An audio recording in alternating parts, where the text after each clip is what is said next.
Welcome to the very first video from atomic physics. In this lecture, we are going to discuss in detail the well-known atomic model by Rutherford and the justification by Niels Bohr. Let's get started. Far in the past, people begin to suspect that matter, despite appearing continuous, has a definite structure on microscopic level. And the idea was accepted that element consist of atoms, but they knew almost nothing about the atoms themselves. Um, there comes J.J. Thomson's discovery on electron then. And since electrons carry negative charge, whereas atom as a whole is neutral, so it was obvious that there must be some kind of positive charge present in the atom. But what kind of positive charge and in what arrangement? J.J. Thomson gave the suggestion, and his suggestion was taken quite seriously since he had an important role in the discovery of electron. He suggested that atoms are just positively charged lumps of matter with electrons embedded in them, like raisins in fruit cake. Then Rutherford suggested to explore what is inside the atom using alpha particle emitted from some radioactive substance as the probe. The experiment was conducted. This is the experimental setup. An alpha emitting radioactive source was placed behind the lead shielding with an opening in this shielding to allow the beam of alpha particles to fall on this gold foil. On the other side of the gold foil, the zinc sulfide screen, which gives off visible flashes of light when struck by alpha particle, was set with a microscope to see those flashes. Now, what were they expecting at that time? Following J.J. Thomson's suggestion of the structure of atom, they were expecting कि atom के अंदर तो positive और negative charge जो है वो uniformly distributed है, तो फिर एटम के अंदर बड़ी वीक इलेक्ट्रिक फील्ड है। और अगर इलेक्ट्रिक फील्ड बहुत वीक है तो कोई पॉजिटिवली चार्ज पार्टिकल जो बहुत हैवी है और जिसकी स्पीड भी कोई 2 एक्सपोनेंट 7 मीटर्स पर सेकेंड की है, वो कंसिडरेबल डिफ्लेक्शन नहीं देगा, या तो वो अनडिफ्लेक्टेड पास हो जाएगा या बहुत भी हुआ तो वो विद इन 1 डिग्री डिफ्लेक्शन देगा. What was the experimental observation? Most of the alpha particles either went straight or deflected within 1 degree. Few alpha particles deflected to large angles, and to their surprise, some alpha particles even bounced back, that is, they scattered backward at almost 180 degree. Rutherford remarked it as it was as incredible as if you fired a 15-inch shell at a piece of tissue paper and it came back and hit you. Because अगर alpha particle scatter हो रहा है यहाँ से तो फिर यकीनन कोई बड़ी स्ट्रॉन्ग बड़ी कोई पावरफुल फोर्स होगी जो 180 डिग्री स्कैटरिंग दे रही है इतने हैवी पार्टिकल को.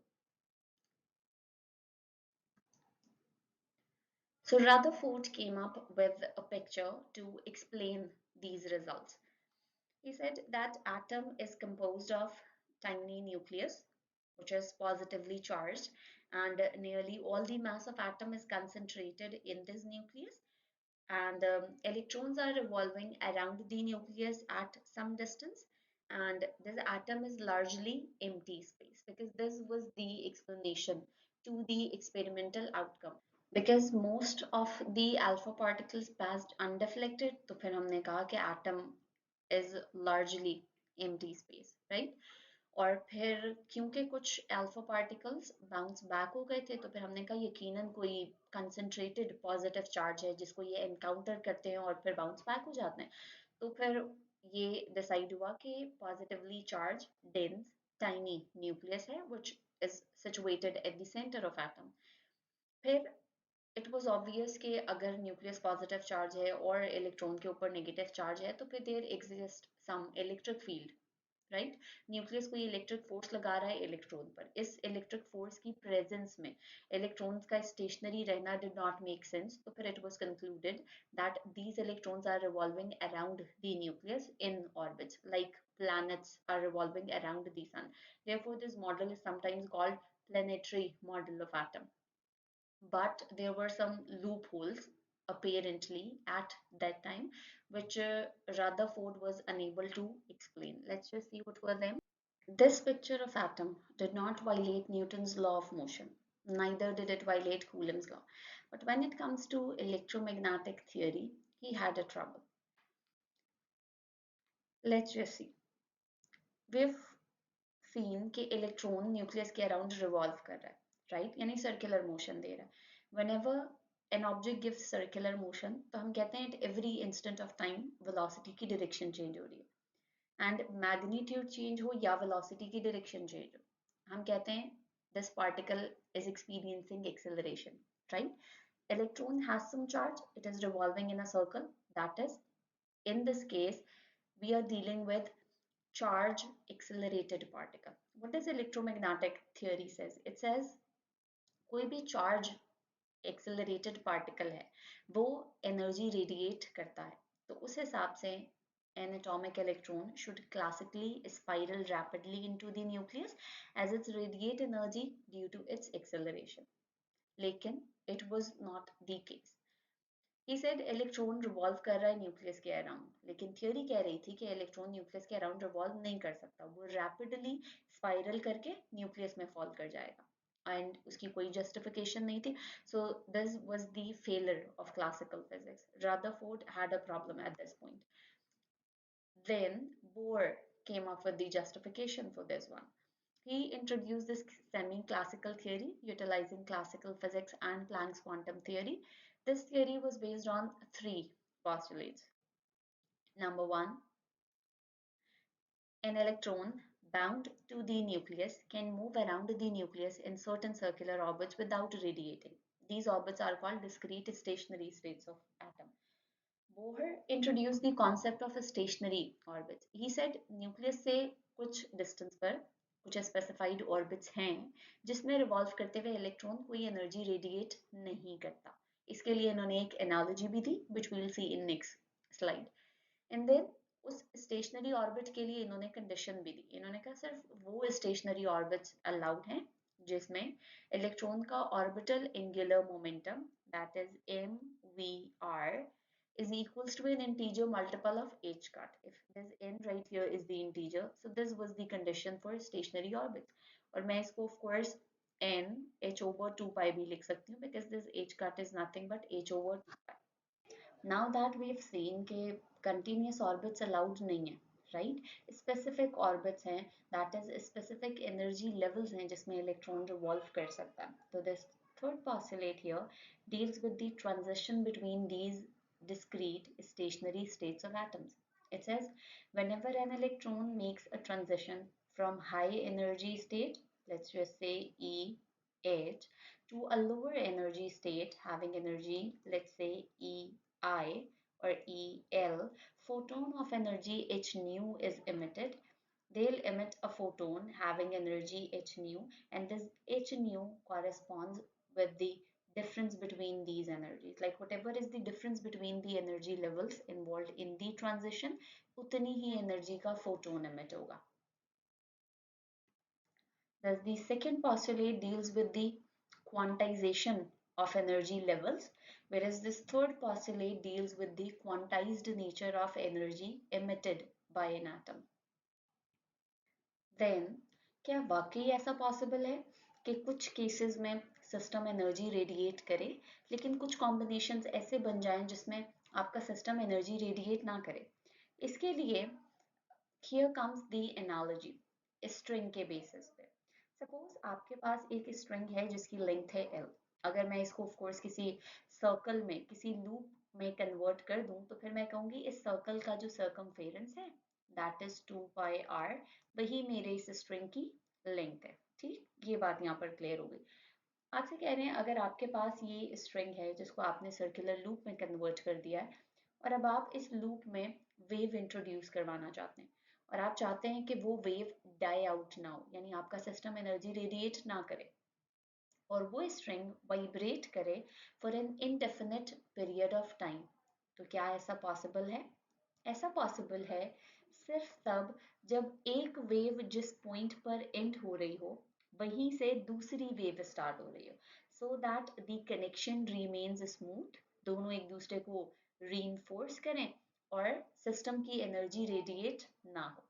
What would be the case अगर इस तरह स्मूथ ज्वाइनिंग ना हो, this right here is the case, right. Condition क्या थी इस स्मूथ ज्वाइनिंग के लिए? स्मूथ ज्वाइनिंग होगी अगर आप ऐसी वेवलेंथ सेट करवा रहे हैं अपने स्ट्रिंग में जिसका integer multiple equals the length of the string. यानी या तो आप इस स्ट्रिंग के अंदर वन सिंगल वेव सेट करवाएं, this one, see, smooth joining, या फिर आप integer multiple that is two waves set करवाएं, one wave, two wave, see, smooth joining, या 3, 4, 5, 6, 7 कोई भी इंटीजर मल्टीपल। जैसे यहाँ पर we have an example for length of string is so that it includes total of 8 waves.